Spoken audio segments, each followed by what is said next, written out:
Here are the only 3 things you need to know about purchasing a steel entry door from Love That Door.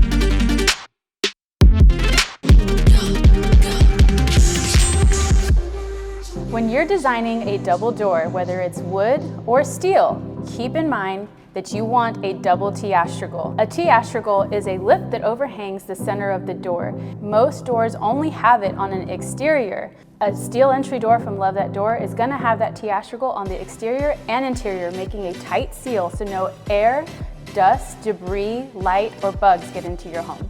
The second component to making sure your door has good insulation is a Q-Lon weather stripping. At Love That Door, we use a Q-Lon weather stripping to seal the T-astragal. On the operating door, it's going to be closest to the edge, and then on the stable door, it's going to be closer to the inside. So it's going to make an airtight seal, making sure that no dirt, dust, and debris come into the door. And now for that third tip, make sure you have a good quality glass. At Love That Door, we use a glass that is 5/8 of an inch thick. From pane to pane, it is tempered and it has a low-E film squared, which means it's on both panes of the glass, not just one, and it is filled with an argon gas, which really acts as a deterrent for UV rays and heat transfers from outside to inside of your home.